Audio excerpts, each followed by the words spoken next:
Shields up, Iron Breakers. Rurikhan here, coming at you with another gameplay impressions video, and today we're going to be taking a look at Starfox Zero for the Wii U. This title was sent to me by Nintendo so that I could give it a look and tell you guys my opinions on it.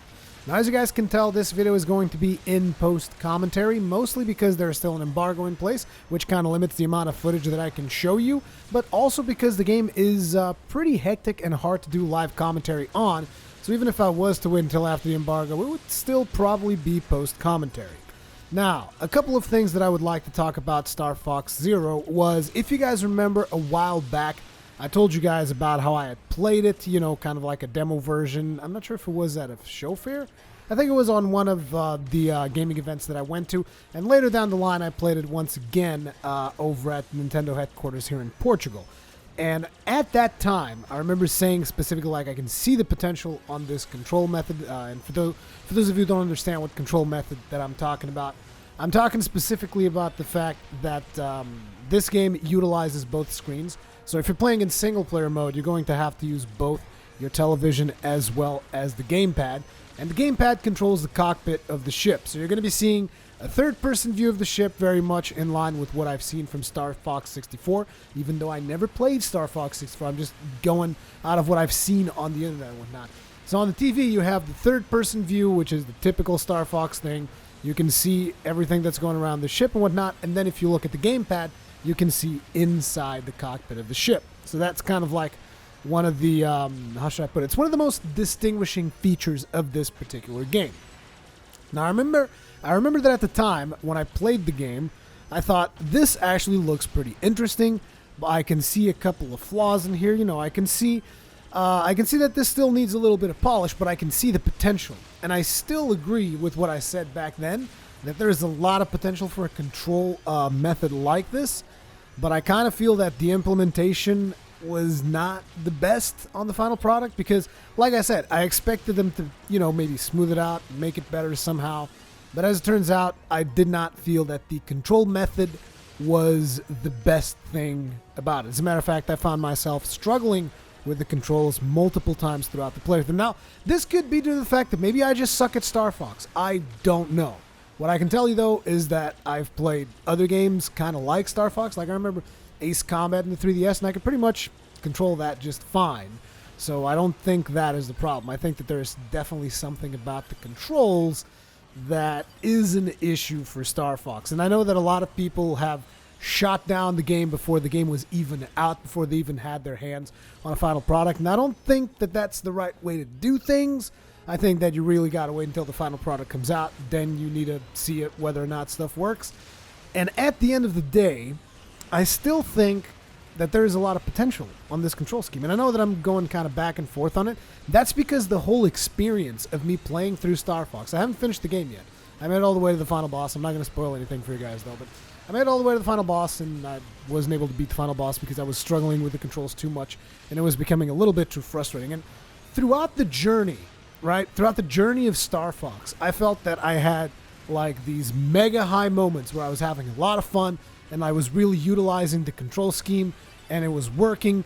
And then there's just certain, either some boss fights or some specific sections where I just want to grab the gamepad and throw it out the window. It's literally just highs and lows. It's like when the thing is working, it's great. When it's not working properly or when it's making you struggle with it, it feels terrible. And that's kind of how I would sum up my journey throughout Starfox up until this point. It's like, again, there are those moments where I really, really love it, and then there are those moments where I just want to smash the gamepad on my face or something. I don't know what else to say. Having said that, though, I was testing out how would two-player mode work. Unfortunately, I don't have any friends. What I mean by that is I didn't actually have anyone that could help me test the thing because my friends are working throughout the week, and then this weekend I've been busy. And it's just been a long time coming, and I wanted to put a video out there talking about Starfox, and I ended up not playing co-op mode. But I did test out to see what would happen if you were to do co-op. And basically in co-op mode, you can have someone just have a regular controller or a Wii U, not a Wii U, a Wii Mote or something, and they can just take control of the ship And they also get a different firing mode. So like they have like this yellow laser shots that they can do. It doesn't charge like the regular green shots that you usually do, but it just gives them something to shoot so that they don't feel like they're just piloting the ship. But ultimately, that's exactly what Player 2 is doing. So if you go into 2-player mode, they use a separate controller from the gamepad, and they take control of the ship, where you just focus on controlling the ship from the cockpit, which essentially kind of becomes like a 2-player mode rail shooter for Player 1, I want to say. But the interesting thing is that Player 2 is controlling the ship, so it's kind of like, let's put it in an example that it's easier for people to understand. Let's say you're in a car, like in GTA or in Halo, whatever, like a Warthog. Your friend is driving, you are shooting. That's pretty much what it is. And I think that mode brings a lot more potential and is a lot more fun than playing by yourself, because instead of you being struggling with the controls because you have to keep your eyes on the TV, and at the same time you have to look at the gamepad for precision aiming for certain boss battles or specific enemies that have specific weak points in specific spots. And can I say the word specific anymore, please? But with 2-player mode, you have one player just focusing on doing all the shooting and, basically moving throughout and aiming throughout with the cockpit view and taking out enemies, while the other player can focus on fully piloting the ship. This avoids stuff like me crashing into things because I'm looking at cockpit view, and then I'm trying to identify on certain sections of the game, I'm trying to identify how far away am I from this thing, because the camera view is in a certain way that it makes things really unintuitive, and then it's like, it's confusing, And when you're in 2 players, I kind of feel that all of that goes away, and the game probably becomes a lot more fun. However, like I said, I never really had a chance to try it out because, like I said, I don't have any friends. I'm sorry. Anyway, keeping up with things, I think I've spoken enough about the controller, which I feel is going to be a major issue for most of the people who get the game. But then again, I think it's also a matter of practice, because the control modes do have 2 different modes, which is you can either have motion control on at all times by default, or you can have it only on when you are shooting. And that improves it a lot. Trust me on that. So like, if you're getting into Starfox Zero and you feel that you're struggling with the controls too much, pause the game. There's a thing on the top right-hand side of your Wii U gamepad, which allows you to switch between having the motion controls always on and only when you're shooting. Now, this is very good because it constantly resets your view, which, trust me, like, I know that it's kind of hard for me to explain, particularly when you're just watching third-person view of this stuff in the background, because I don't actually have any footage from the gamepad that I can show you, because it would just be awkward and whatnot. But trust me, the gamepad, cockpit, the motion controls, they work fine. It's just kind of confusing having to look at both screens. Anyway, beyond that, beyond the controls, because I think I've said enough about that. The game itself, I like the art style.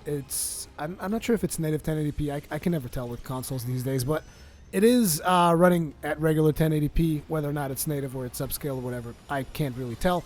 It is also running at 60 FPS. I've had a couple of frame dips when the screen becomes a little bit too full, but it's very scarce, so I didn't really have a huge problem with it. Most of the time it's going to be 60 FPS. The game is beautiful. It looks great. I think it's very faithful to the old art style of Star Fox, which I believe is going to be a nostalgic factor for the people who have played the previous Star Fox. For myself, not really, but I still found the game very appealing in that way. So art style, great. Graphics look great. Animations look great. There's a variety of vehicles that you will be able to drive. It's not just the R-Wings. I'm not sure how many vehicles you could drive in previous Star Fox, but here you'll be driving the R-Wing. You'll be driving is it called Landmaster, the tank thing? The tank thing also gets something special at some point where you can switch it into flight mode and whatnot, and does all these cool things. You also have the gyrocopter, or is it gyrowing? I don't know what they call it, but it's basically like a gyrocopter type thing that comes with a robot in order to solve a couple of puzzles, but I've only really seen one level that does that. But then again, I'm led to believe that this game has specific things that only unlock in second playthroughs and whatnot, so I don't know if there's more levels where you use that, or maybe there's a level that you can replay and stuff. But essentially the idea behind the helicopter is that you can deploy a little droid, and that little droid like hacks computers and stuff and opens doors and solves puzzles and stuff like that. There's not too many of those levels though. Most of the levels kind of try to stay true to what makes the game more appealing, in my opinion, which is combat. That is a good thing. And beyond the gyro wing, what else was there? Oh yeah, the R wing can like transform into this chicken looking thing, and I was not a fan of that. I thought that controlling that thing was a nightmare. You really have to master using your ZL to like target stuff in order to strafe with it. Otherwise, it does get a little bit confusing. I was pretty much, whenever I had a choice where I didn't have to use chicken mode, I would not use the chicken mode because, like I said, I did not care for it all that much. Again, just animations and music. Music also extremely good. Very well done, in my opinion. Reminded me a lot of my times with Metroid. Because remember, guys, I don't have a big Nintendo background. I think one of the games that I've played the most of Nintendo was probably Metroid Prime, where I played through 1 and 2 and a seizable chunk of 3. Ended up never really finishing Metroid Prime Corruption, but